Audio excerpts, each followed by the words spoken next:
It's a website, like a home contracting services. It's like I don't know, like Okay.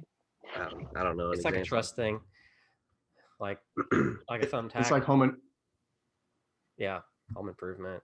Verify people. Like you get somebody on there, like a contractor to fix your house or bathroom, whatever.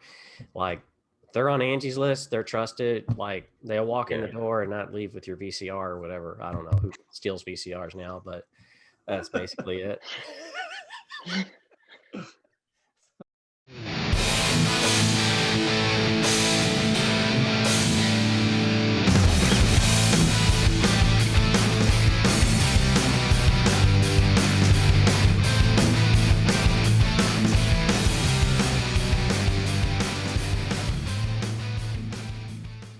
Welcome to the NerdBrand Podcast, everybody. Today we're talking about the top 5 ways to better have a work-life balance. A lot of people talk about a work-life balance. What does that mean? You know, there's a lot of I don't know. There's just a lot of stuff out there that I think is like marketing language in that. But we're just going to kind of break it down for everybody and what our things are, what the top 5 things we think are. But right now we do have a guest, as you notice. So that is Camaria. Hi, guys. Camaria is our social media strategist. I'll get it right in post maybe. But yeah, she's our social media strategist at NerdBrand. And of course, I'm Jason, and that's John, and that's Mitch. And so let's get into the show today. I kind of did that intro a little backwards, so I think that's good. That keeps it fresh. Anyways. So this podcast episode is about work-life balance. If you're not able to take care of yourself, you're not going to be able to perform very well at your job. You're not going to be you're going to just have fatigue. It leads to poor time management. It leads to, honestly, detachment, and it really can negatively affect your professional life in devastating ways. And it could carry over to your personal life since we're all pretty much work from home now. So I personally left a negative, toxic environment job, walked out. Never done that ever in my career. And I've been in the employment force. I've been since I was 19. I've been working in different vocations, but still. So, it definitely has an effect because it will sit on you and just create so many problems. But I want to open up the questions for everybody. What is a work-life balance? What does that mean to you all? Who wants to go first? Mitch. Okay. Work-life balance. Well, it's just generally, finding kind of that, that equity between the amount of time and attention you spend with your vocation or your job, the thing you do to make money, versus the amount of time, energy, effort you spend with your family, your home, your life outside of that vocation. I will say, I think it's probably a situation where if you have a significant other at home, or a family, you have children, or even if you have pets, finding that balance so that everybody gets the proper and appropriate amount of time, energy, and effort that they need from you. Good luck keeping that cat off the keyboard, everyone. Because you said pets. Well, I close the door. But yeah, I think that's what it is. And to your point, now that a good percentage of the American workforce is working from home, I think that's probably a bigger challenge now, I'm guessing, than probably it's ever been. Oh yeah, it's just a guess. That's just a guess. Yeah. What about you guys? What about you all? Who wants to? John, you want to go next? Camaria? Camaria's next. I'll go. I raise my hand. I say work-life balance to me is having that, being able to give enough of yourself to your work, but also reserve enough of yourself to give to your at-home life and the things you like to do on your own. So having healthy separation between the two. Yeah, simple. Yes. I mean, I think that's kind of the most literal definition is how do you get those two separate? I think especially in this time period where a lot of people are becoming more self-employed, or they've got side gigs or whatever it is, or they're fully self-employed because they got laid off due to COVID and they wanted to jump into this idea that they've had for however long, and now they have the opportunity, and it's necessary to jump into something.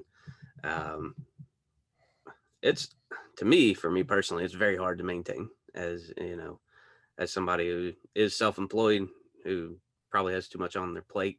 I think everybody here probably agrees that they have too much on their plate. Finding that ability to get all the stuff done, especially when you're dealing with clients, day in, day out, finding that time to get what they need, because they don't particularly care too much what your personal situation is. They just like us, they need their business to run. Finding the time to get that stuff done, the administrative stuff on the business side. And then obviously, yes, it shouldn't come third, that your family and your people, the people in your life, shouldn't come after that stuff. There's got to be, a priority set. And to me, I've been in work environments that I wouldn't say are like toxic necessarily, but they just weren't for me.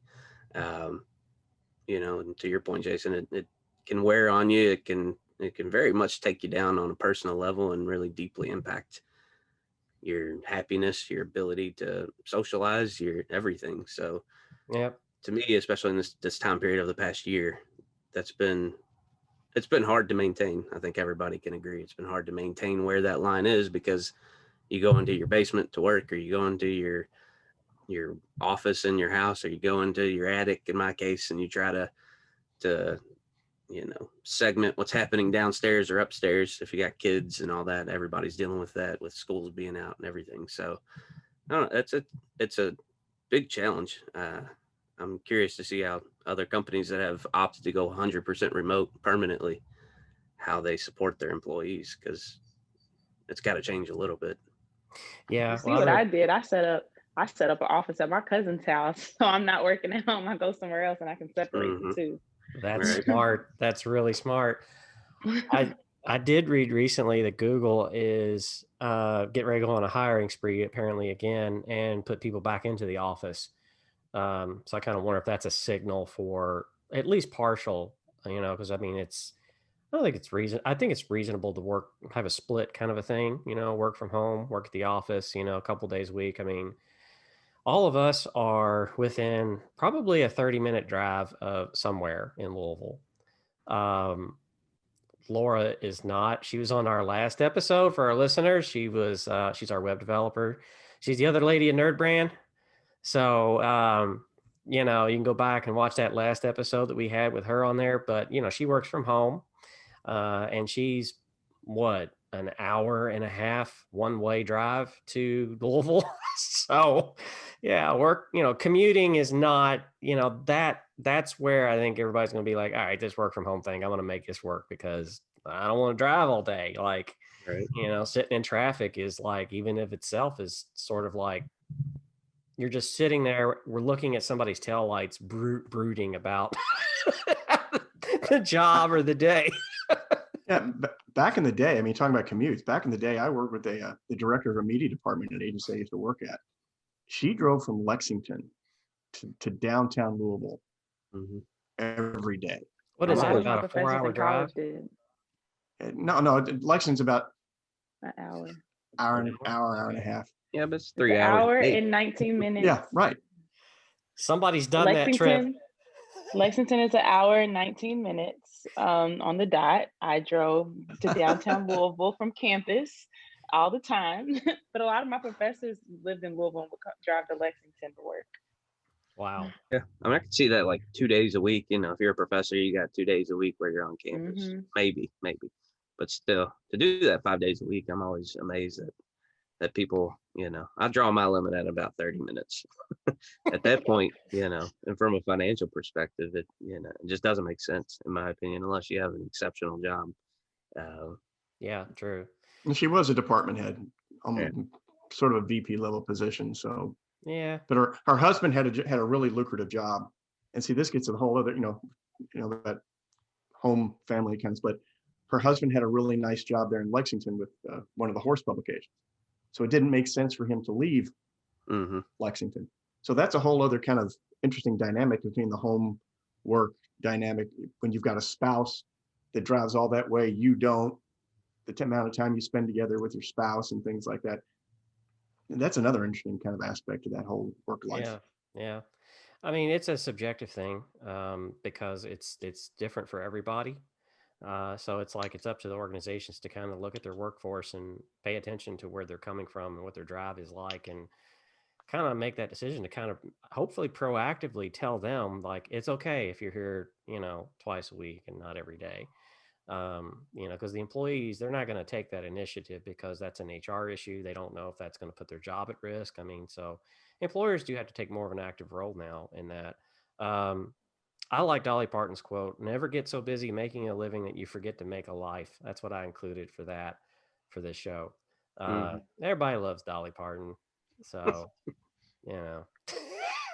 I Yes. live by a philosophy, work to live, don't live to work. And I Yeah. got that from when I was in Spain. Literally, they will go on like 3-hour lunch breaks. I'm like, what? What? How do y'all make money? They like, we make it when we get back. I don't want to be at work all day. We want a brunch. Yeah. We're going to brunch. Well, that's I'm the like, thing too, "All is other cultures so much view time differently. right." Mhm. We view it, I don't remember the distinction, but there's like a linear view of time, and then there's another type where, they don't, certain cultures don't value necessarily being on time or running on a strict schedule the way that we typically do. Not that one way is better or the other, but it's, to me, that flexibility opens up the balance opportunity where you're I'm not locked voting. in. Whatever the other way is, it's better. It looks fun. I'm Well, casting my vote. for everybody listening out there, I mean, NerdBrand kind of, nobody's really paid by the hour here. I don't like the idea of wage workers because I don't want, tracking all that time and making sure that you're punching in and punching out. Like we don't put hubcaps on cars. That's not our business model. But core hours, we do have a set of core hours from 9 to 3. Obviously, if you add that up at the end of the week, that's not 40 hours. So basically it's like, you either come in early and leave early, or you come in later and leave later, or you work another day, or work 4 days and take off a third, fifth. It's just, you got to get the time in this business because that's, at the end of the day, that's all that we're doing. Everybody's, to be productive, you have to put in the time. So proper boundaries, healthy boundaries on how that's done. So yeah, you want to take a 3-hour lunch? Sure. Might want to let other people know though, in case there's an important meeting or something just bursts into flames, because they may need you for that. That's the only caveat. But That anyway, probably it probably varies a bit by industry and vocation. As far as that's something we probably haven't talked much about. Is it depending on your vocation depends on how much time you can spend away during the day from your job versus people who have to be there all the time, watching certain things. Like if they're a member of a team and they have to be part of that team all day long, they don't have that flexibility. They have a set lunch break so that everybody can be out and back at the same time to meet certain goals or things. Yeah, I mean, if you're on an electrician's crew, you can't just kind of dip out and be gone for 3 hours because the guy behind you is waiting for you to get done with your piece to get started. Right. And that job as a whole, it's not totally different from what we do. The job as a whole has a timeline and a projected. Could you imagine being an electrician and trying to like drill holes through studs after the drywall has already been put up and mudded? They like, shouldn't have took that lunch break. Oh, you weren't here. I had to get done. So, I think for employers too, it's gotten tougher. I speak from having just a small team, but imagine trying to please the interests of 800 employees or 50 employees even. And we know what the research says. Most people want some form of hybrid flex schedule and some time in the office. I mean, there's been polls up and down LinkedIn lately that I've seen that like 80% of people want a hybrid. They want a flexible schedule, but they also want the opportunity to go into the office or some office environment. And that's tough on an employer and on everybody else on the team. For the employer, they've now got to figure out, how do I get an office, but also leave it empty for 80% of the time, but still have that resource there because people need it. versus, how do we operationally work with some people in an office and some people working remotely. I'll make That's a why note. John's hinting, Jason, find office. I don't. I love working remotely. I love it.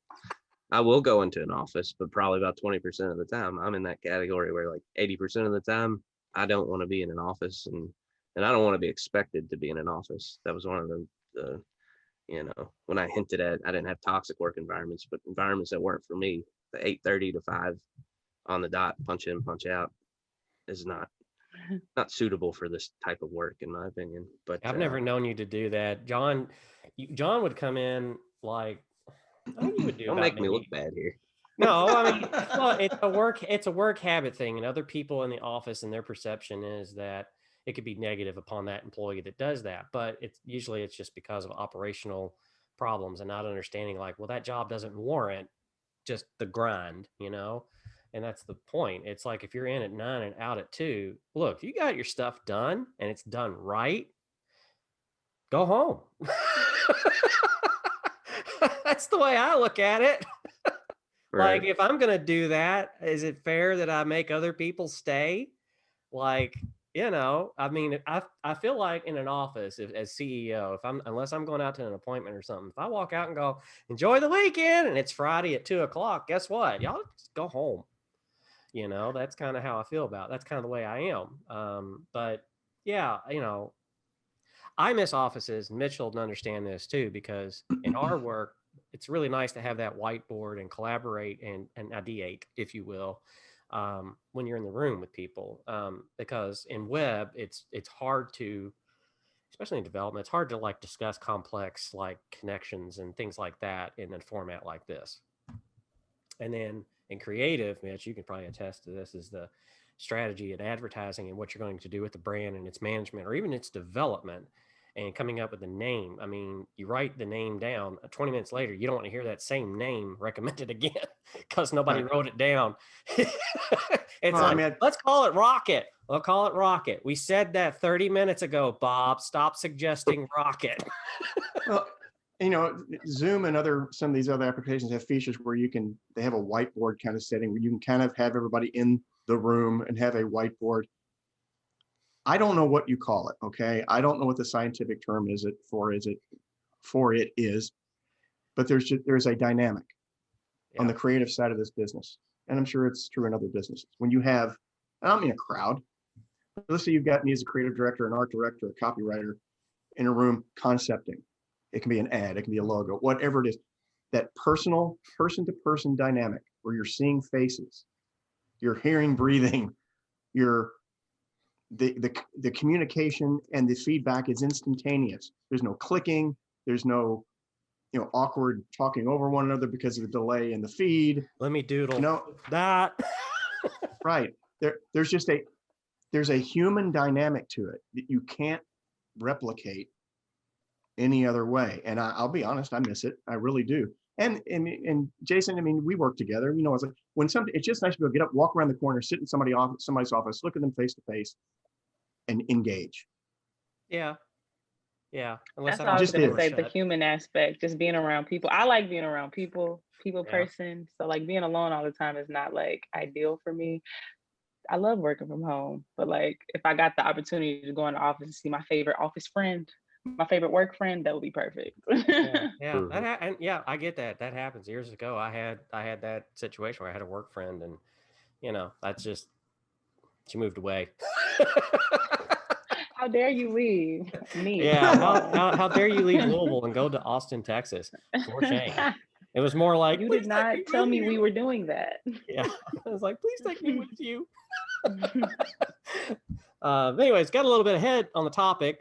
John, you want to share, like, apparently this is the year of renewal. Brands are just rebranding from the CIA to, beer and everything.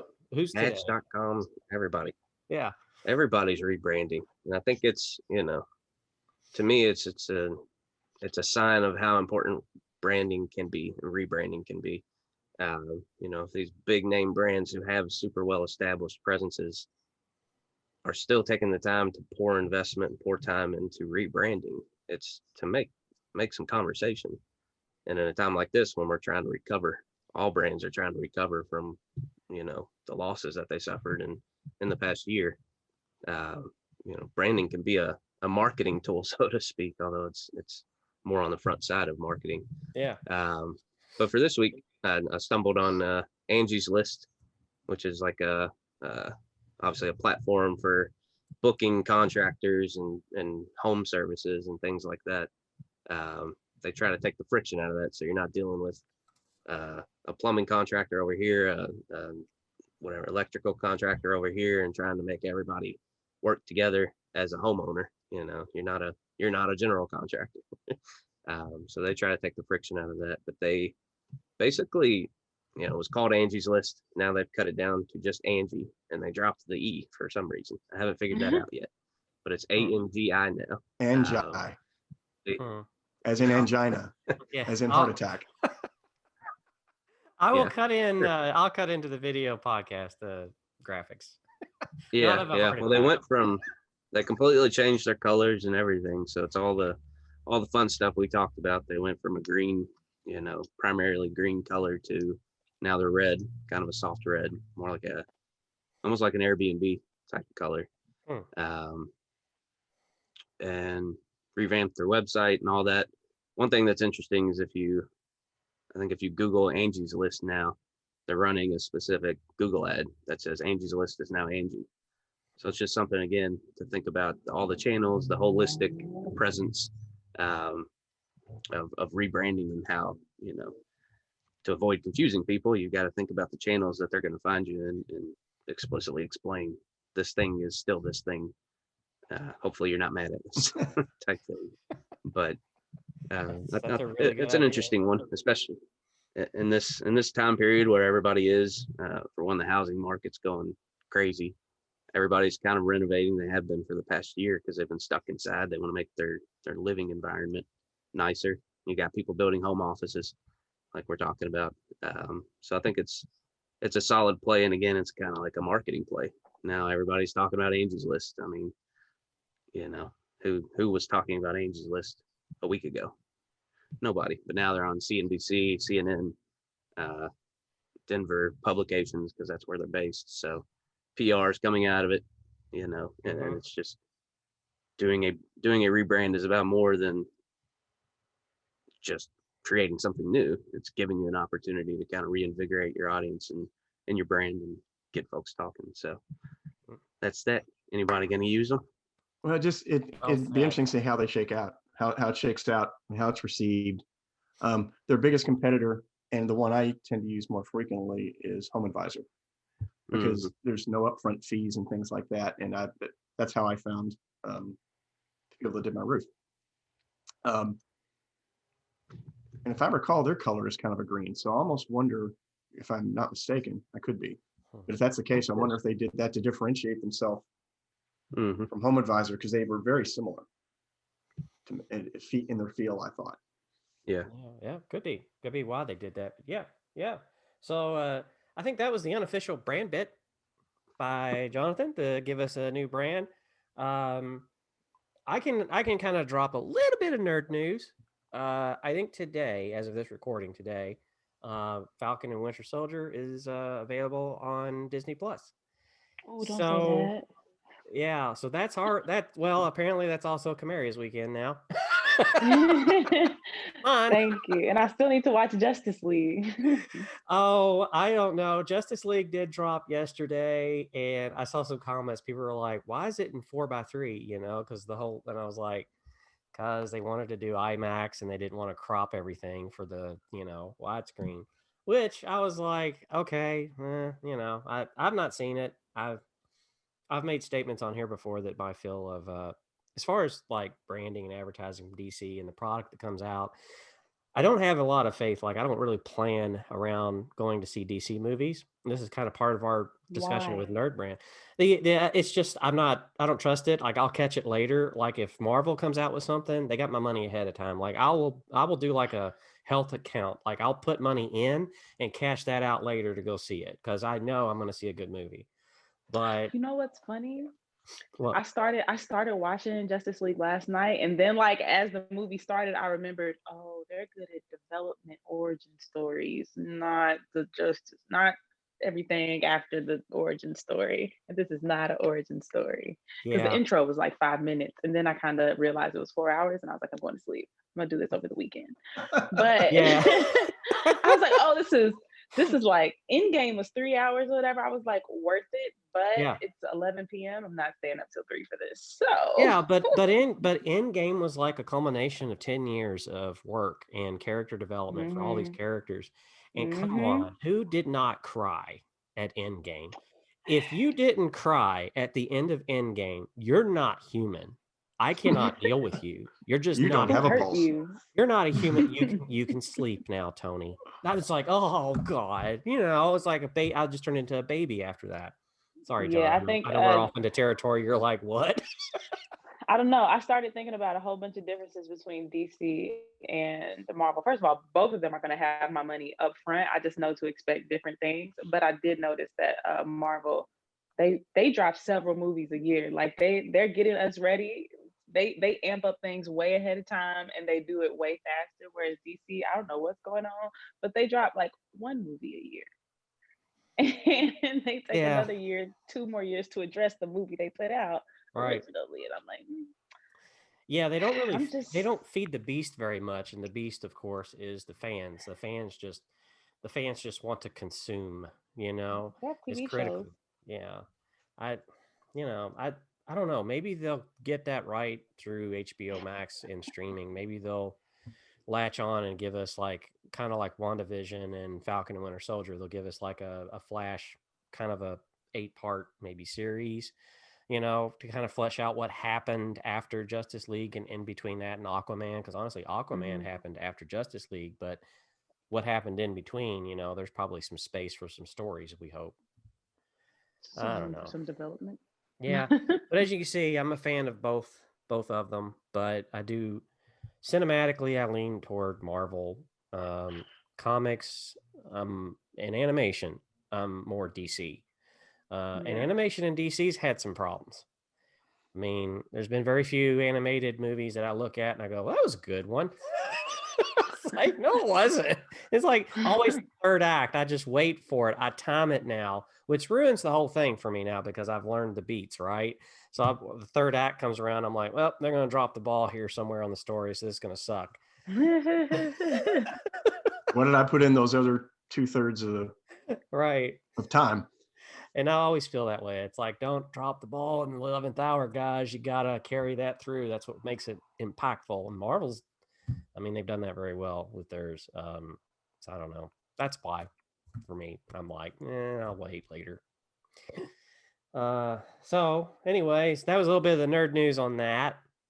Not to take up a lot of time on that. But I do want to kind of get to like these 5 things about, a healthy work-life balance. And the first one on the list is fatigue. Anybody got a good story about how they experience? Don't name names, but anybody got a good story about like how that impacted them on a job or at a job or something? Like, I mean, I don't want it to be perceived as negative at all, but I'm pretty fatigued right now. I think everybody is. Just the past year, and again, on the self-employment side, there's so much more than just getting the job done. There's the administrative side and the operations and all that. And on top of that, I think a lot of people can relate. I've got a 2-year-old and a 3-month-old, and that doesn't add up to sleep, from a work-life balance perspective. So that's, fatigue. You don't ever, for me, I've always tried to avoid any job that makes me look forward to the weekend. I think that's one thing that if you're in a job that makes you look forward to the weekend, you're probably in the wrong spot. Or, if Sunday night your stomach starts crumbling up and you're anxious and, feel unmotivated because you got to get up on Monday, you're not in the right spot or something's off there. Right. So, trying to avoid that burnout, trying to avoid those emotions and feelings, I think is the biggest key to, or kind of the biggest measures, barometers, whatever, to figure out if you're in a good spot or not.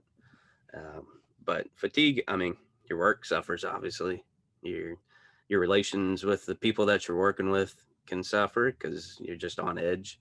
Um, the dealing with clients while you're fatigued is not the best thing. Just it's not productive. You don't hear And well. So, yeah. You don't absorb well Yeah. when you're fatigued. Yeah. I was 14 years from 1996, I believe, is when I started, to 2005. I was in the engineering arena. I was a mechanical drafter and designer for 14 years, which sounds like, great. And I only worked 2 jobs in those 14 years.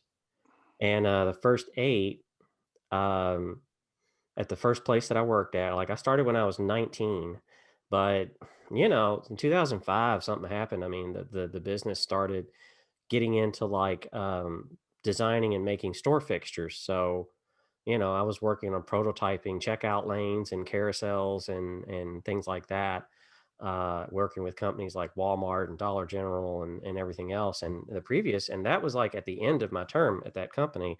At the start, I was doing medical equipment, like overhead monitor carriers. We did a table that we tried to use like actuators or to raise it up, and then it will tilt up. So if you're elderly, you can just kind of walk back on it, and then it would lay you down, and then it would go down or go up. And we ended up doing that later with electrical ones. But yeah, it was a very challenging industry. It's kind of fun at the time, but then when we started like adding on this other completely different business model because they saw an opportunity, they used the same group in the engineering department that at that time I started running as the manager. And I was like, but all these people know like that. They don't really know this. And they really wanted to like push out a prototype within like weeks, like a couple of weeks, that after that was going to run like 100 checkout lanes, like fully assembled after fabricated, for Walmart to go on a truck to go to some store opening for a supercenter. And when we started getting into that, it became grueling, and I was just tired. And so I left and I went to another job that was a little bit more laid back, but 2008 happened. I got my break. I didn't ask for it, but I got it. It's a different type of fatigue. Yeah, Yeah. That's my story. Well, I mean, the one thing, I've been in the advertising business probably, the longest of anybody on the show, and so my stories go way back into a different era of the business when things maybe were a little bit different. Some things don't change though. You gear up for big new business pitches, right? You're burning the midnight oil, coming up with new concepts to show in the presentation, and then there's the whole process of getting everything ready for presentation. Mm-hmm. Which there was a time when it was much more analog. It was much more of a handcraft than a digital craft. Thank God for computers.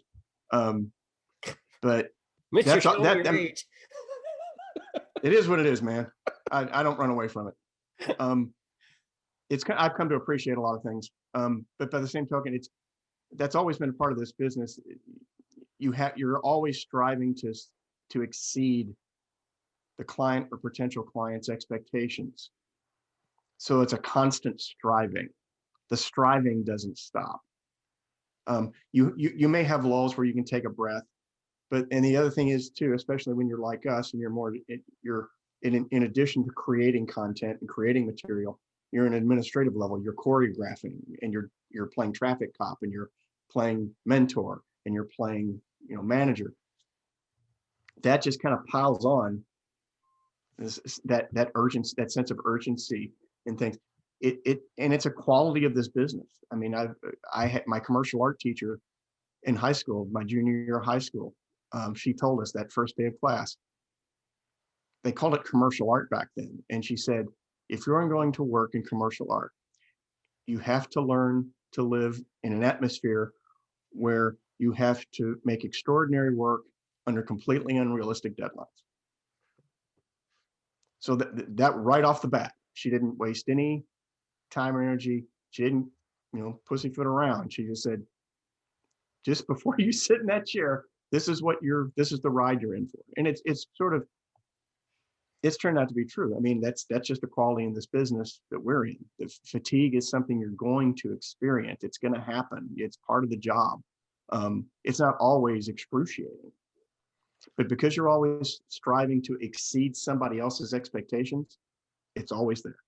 Yeah. It's always there. You can take a break. I mean, you have to like at some point take a break. But Kamari, do you have a story? Do you have have you ever experienced extreme fatigue at I something? was struggling trying to really figure out what y'all meant by fatigue. I'm just thinking y'all mean like just tired all the time from working, right? Yeah, more like to the point of like it causes absenteeism at work, and like you don't, it impacts your performance, and burnout I think is a different word for Yeah. fatigue that we're talking about.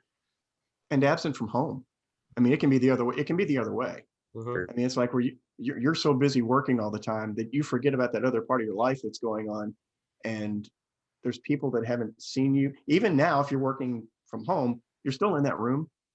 Yeah, mentally. Yeah. I'm really good at catching it right before it happens, or like if it's inevitably gonna happen. I had a specific week in my life when I was running the org I ran in college. I had like 5 20-page papers due, and that same week I had 4 15-minute presentations and 3 exams. And I had 8 events to put on that week for the different orgs I was in. And I was like, I just remember I went to class and I was like, my teacher said something about a 20-page paper, and I got up and I walked out. I just walked out of class. I was like, I am tired. I went into a study room. I cut the lights off. I literally just laid on the ground and I called my daddy. I said, I can't do this. This is too much. Daddy. And he's like, Maria, you always said you like to be busy and you like when you had too much on your plate. Now you see what's going on. And I was like, he said, what are you doing and what can you not do? And I was like, all right. I took a step back. I was like, I can do all of this. I don't have to go to these 3 events. 3 of the events could thrive without me. Just tell them what they need to do. And then the rest, I was like, I'll be present for what I need to be present for. So yeah, that was just that one time. But I knew that week was going to be too much. I knew that ahead of time. I was mentally I was trying to prep myself. Turns out I did have a breaking point with it, but I tried to prep myself. But other than that, there's other times like when running the org, senior year, also trying to get things together, working. I had another internship while I was in college, and I paid my own rent. Like I had to pay for everything myself. So I'm at my job. I could say I experienced a bit of fatigue, but I'm very good at recognizing when I'm gonna have a tough week or a tough month. Mm-hmm. So I do something that I steal time. Like I'll turn my phone off for an hour and a half, and I know people are relying on me. I tell them, then people are relying on me to get back with them for time sensitive things. I'm like, listen, I'm out for an hour. Like, leave me alone. I cut my phone off, put my phone on do not disturb. That's it. I set boundaries. Mm-hmm. Very good at while I was in college, I got very good at setting boundaries for myself, because mentally I will not survive if I do not take my time for myself. So yeah. And then other than that, I'm usually happy to be busy. Usually the people I want to be with are in my busy environment anyways. So we were struggling together. I lived with my friends. So if I really wanted to see them, I'd pop my head out like, hey y'all, I'm breathing, barely, bye. That would be it. So yeah, I set boundaries. I set hard boundaries too, though. Even to this day, I set hard boundaries. If there's something I want to do, I won't do work after a certain time. I just won't do it. I may pick it back up at midnight, because I get real productive at midnight. Really great. Me too. But between you night owls. 6 p.m. and midnight, I don't know. that's me. That's what I want to do during those times. Mm-hmm. So yeah. Yeah, I'm in the morning. I used to be at night years ago. Now I'm in the morning. Is for sleeping. Yeah, I mean, I just, if it's after 2:00 and I got a meeting, I'm like, oh God, I got to struggle through this one. If it's I got to be in the mornings for things. Wow, that was really good. Kamari went through number 2 and number 3. Well, yeah, that's why I didn't want to address fatigue, because I knew for a fact my answer was going to address something. It needed to be it needed to be set up with the other questions for fatigue. No, I still have more to say on it. Yeah, and we're gonna get to that because I mean it does tie in. Like the others, sort of like the others on the list that I have. I've got fatigue, time management, detach from work, relax, and diet. They all kind of I know. But everything but diet. Yeah, the last one.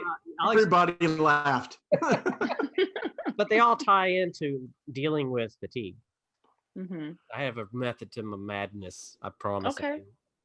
And you hit on it, like time management, detaching from work, when to relax.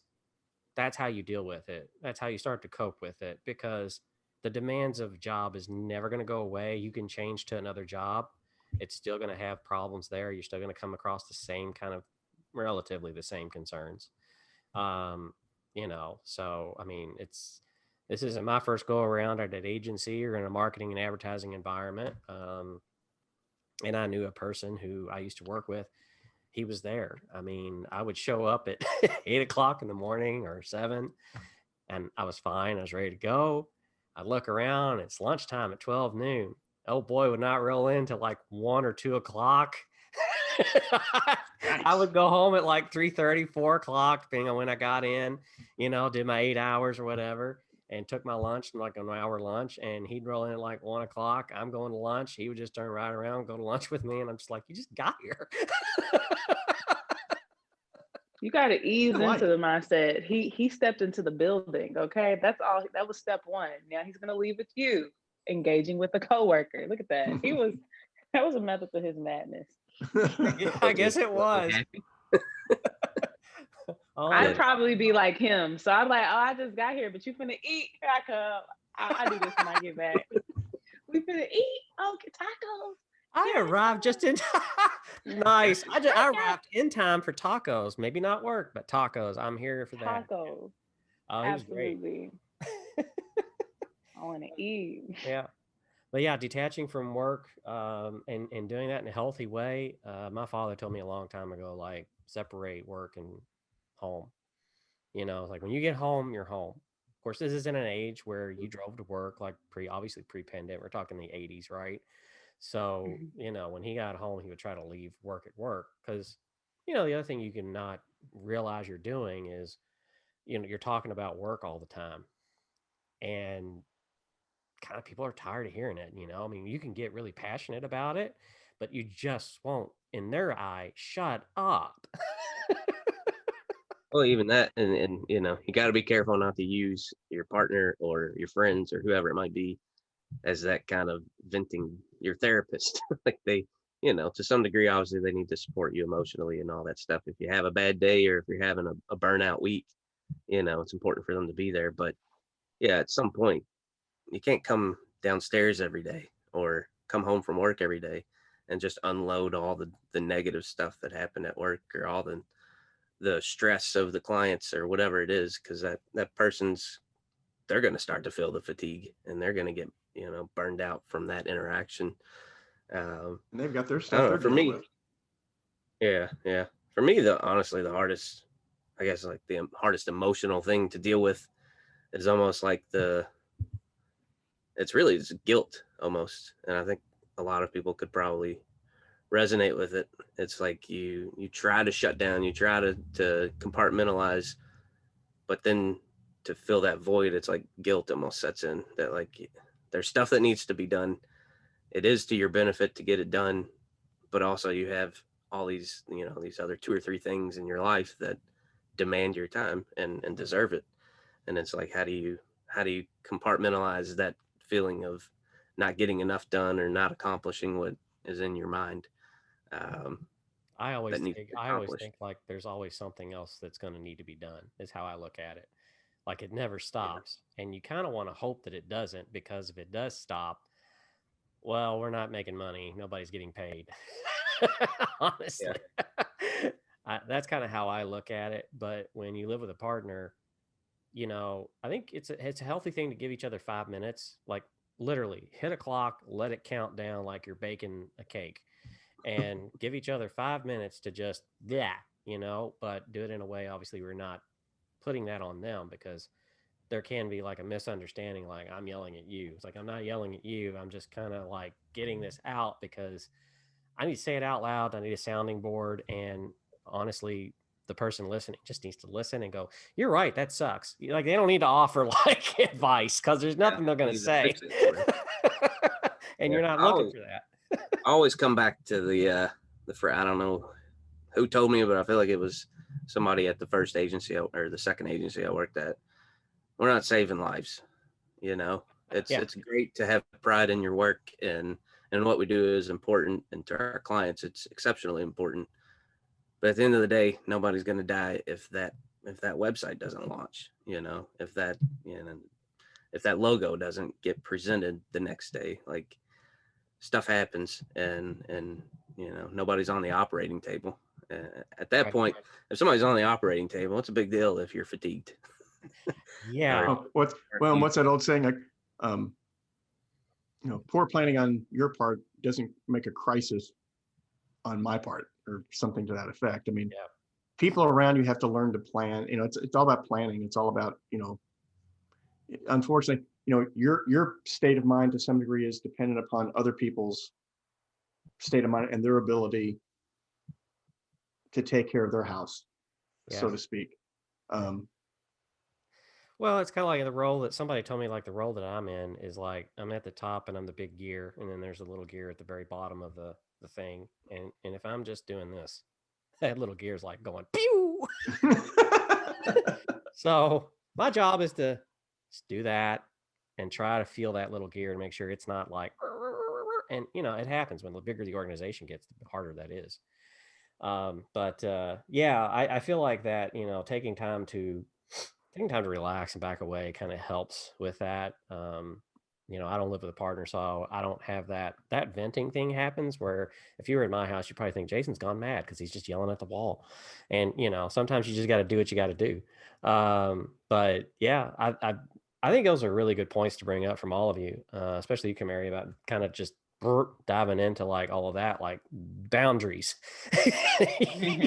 Like, you've got to have them. You've got to have them with the people you live with, you work with, everything, because you're a human being. You know, you're susceptible to things that maybe we don't understand because we're just not that, either that demographic or that at that age in our life. Like, all of us on here, it's like a rainbow of demographic with regards to age. You know, I mean, between myself and John and Mitch, it's 15 years. Mitch is the oldest. And, you know, Kamari, I don't know where you are on the age bracket there. I assume you're close. I'm 24. I turn 25 next month, less than a month away. Yeah. Just in case you wanted to get me a car. I have one, but I would like a better one. We're having a GoFundMe person on here soon in April, so we'll see what we can do to do a fundraiser. Test out the fund for Kamari's 25th, because the pandemic stole my last early 20 year. So oh yeah, it did. Yeah, I mean, you know, and that's snatched the last glory year from me. I'm mad. They're all glory years. Embrace them all. Yeah, 2020 though was like, there's a lot of stuff that got snatched away from people in 2020. Obviously, on the more serious side, but yeah, I mean, we're still dealing with it. We're still dealing with that fatigue from that year. I think, John, you brought that up early in the conversation about that. So, diet. The last one that I had was diet, and the reason is because I found, and I'm sure I'm not the only one. If you have bad eating habits, your body's just going to be like, this isn't going to continue if you keep pushing in this direction. So you got to clean up your eating habits. My dad was diabetic. He was about 225 pounds or so, 5'4" maybe. And he just lost 125 pounds, and his diabetes is starting to clear up. So it's amazing when you become more active. Now, what happened to him was not because he became more active, but if you become more active, if you fix your diet, if you really, really start to watch what you're taking in, you start to feel better and you become more productive. You become less fatigued when you're working. It's easier to think clearly on how to manage your time, and, you know, detaching from work and relaxing, like, you know how to do that strategically that doesn't negatively impact what you need to get done. I'm not going to pick on everybody's diet, because I'm a hypocrite. For me, it works. Yeah, everybody's diet, exercise habits, lifestyle is completely different. But for me, if the productive side of work, if the time management falls off track, I eat much worse. Or you start skipping meals if you have too much on your plate and you're not managing your time well. And I had a boss at one of the agencies I worked at. Literally never saw him eat lunch the whole time I was there. 2 years, never saw a guy eat a lunch. And I thought, how can you function? I mean, he didn't look unhealthy or anything, and he was productive as far as I could tell. But I think when you let that, because to me it doesn't start with your diet. Like, you can't manhandle your diet, for me at least. You can't be like, I'm gonna eat super well for the next 3 months. No, it's a product. How you eat is a product of how you manage your time and your stress levels. And if you make time for exercise, you tend to eat better if you've exercised, because you don't want to you don't want to cancel that stuff out. I'm a big advocate for exercise. It does wonders for your brain, your overall state of mind, and you just generally feel better. Mm-hmm. Yeah, I don't know about that. I worked out yesterday and I felt like crap when I left. So I don't know. We have two different experiences. That's the thing too, though. That's the thing, is it's so different for everybody. We can't sit here and give like rules of healthy time management and diet, lifestyle type stuff. But you've got to find something that works for you, and you've got to find a way to manage your time and your the stuff that's on your plate. Because otherwise you're going to get overly stressed. And when you're stressed, you get fast food. That's my thing. If I'm stressed, I want some fast food. McDonald's. Yeah. I mean, you get a Happy Meal. Dang it. I haven't try to cheer up. I'm scared to eat McDonald's because I haven't had it in over a year and a half. So I'm afraid to get it because I'm afraid I'm going to get sick from it, Just get fries. I mean, yeah. I don't know. But I still have my root beers. That's not good. I haven't drank dark in moderation since I was like 15. Wow. Yeah. Well, probably earlier than that. It wasn't really a choice. I just started liking Sprite, and that was it. And then one day I realized I don't drink dark pops anymore. I went from hardcore Crush and grape soda to like Sprite or water, and I didn't care about anything else after that. I don't know. There's something about Sprite too. Like if you got a bad stomach or upset stomach, there's just something about 7-Up and Sprite or whatever. You just feel like I need that.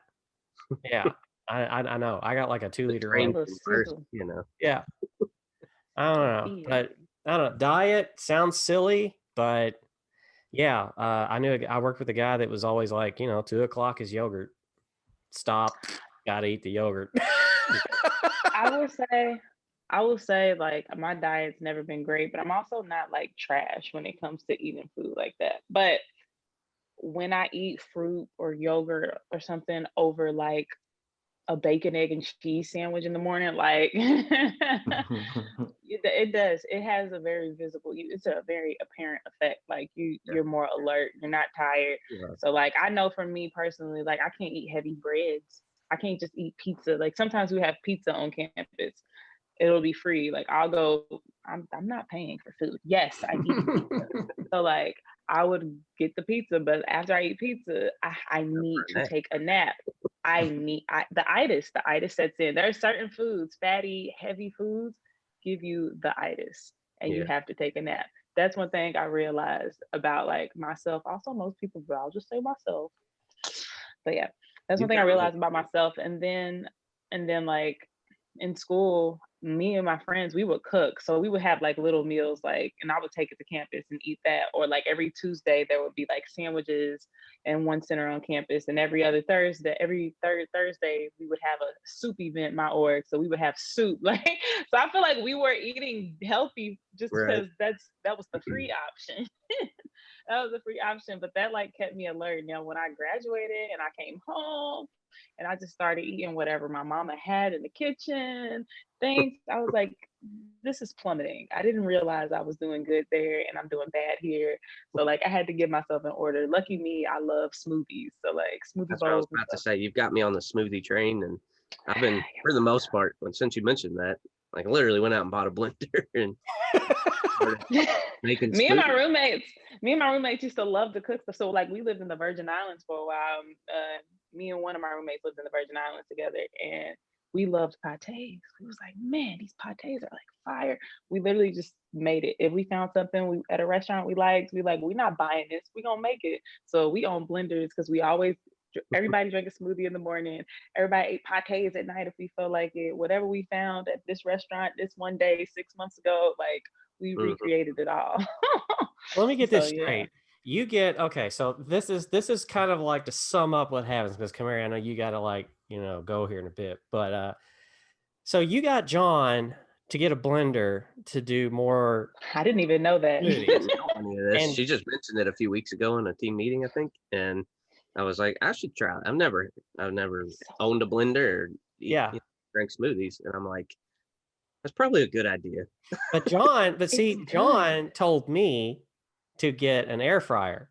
So you told John to get a blender to do smoothies. John told me to get an air fryer and how an air fryer would change my life. So you see what's happening? And do you know what I make in air fryers? Empanadas. Empanadas are great in an air fryer for some strange reason. Oh my good. Y'all need to get into it. And things are healthier in the air fryer. So he helped you. He took like 3 calories off your meal. You should see what I put in the air fryer. I took like 50 off of his. Jason's having a little trouble with the air fryer. Yeah, I mean, what comes out, apparently I don't understand how hot versus how long something should be in there, because nothing ever comes out good. It's okay. I messed up a croquette in the air fryer once. I've decided I need to put that on the stove. Yeah. Well, hopefully the pot. So basically, I now that that's the way things are working at NerdBrand as far as diets and culinary stuff, we need to get an office now so that you can also smuggle in some free pizza from school. So we'll get you a big branded. You want me to drive to Lexington and bring back Not only that, but engage in illegal activities, stealing other people's. Right. Not only that, we need you to pose as a college student, walk onto campus, steal from starving college students. They're poor. They are poor. We'll just have look, everybody needs to come to the office on Thursday. Why? Why, Jason? Why we got to come to work on Thursday? And I'll just be like, you'll see. You'll see, but bring a pillow because you're going to get the itis. Yeah. Like we went to the NerdBrand, we went to their studio and there's a lot of cots and pillows. What's that about? Nah, it's for Thursday. Nap time. Yeah. For Thursday. Anyways, appreciate everybody being on the show. I think that's probably going to wrap it up because I don't want to hold you up. I know you got to get going. What you got?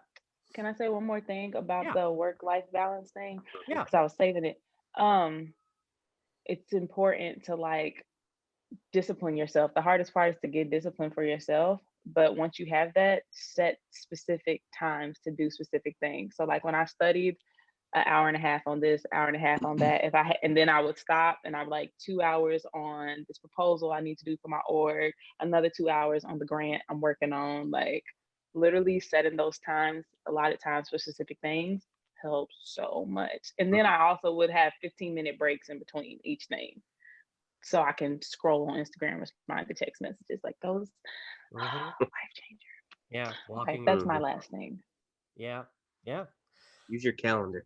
Yeah. That's what I do. Time blocking is a a huge, to me, it's a productive skill. If you haven't figured out how to time block on your calendar and categorize certain things, you could be more and lists. You could be more, I guess, organized, and that gives you more time to do the things you really do like to do. That's the key. I think is making time. Work is a necessity, and it's really great, and you should strive to love your work. That makes everything a lot easier. But even if you don't, if you can manage your time well and block that work stuff off, get it done, then you can focus on the things you're passionate about, or do more things with your family, whatever it is. To me, that's the key. Yeah. That's the balance. Well, I think that we gave a lot of good information today. So thank you, Kamaria, for coming on and sharing. And everybody knows you exist. So there you go.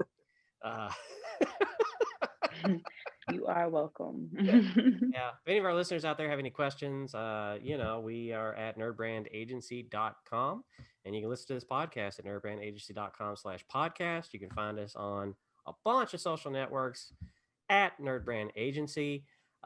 Is there anything that that we need to plug, or we want to plug or mention? We good, or I don't think we got what's the collateral URL again? I don't know, we're still pushing that.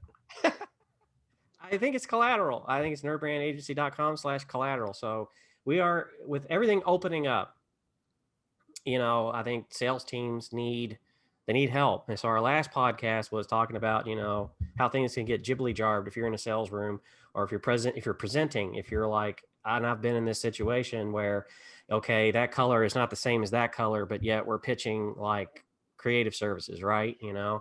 And so you want to make sure that, your sales team are feeling confident about what they're presenting. They have the right materials. They understand it too. So there's a message that's with it that they can easily, in some way, in their own way, which just gets into branding. So it's not enough to just get sales collateral that's really good and unified in the brand. It's the message too that they're walking in with. So it's like the scripts and things like that. That's a part of the branding. Not everybody can say the same thing the same way is the point. But if you want to learn more about that, kind of see what that looks like, you can go to nerdbrandagency.com/collateral, and we're happy to help you out with that, because it's not just brochures and business cards. It's, if you can think of it, that's it. And that's what we can help you with. So there's that. I did good. I get a cookie. Good job. Good job. All right, I have to go now, guys. Thanks everybody listening, and thank you for tuning in. Have you. See ya. Remember, keep your nerd brand strong.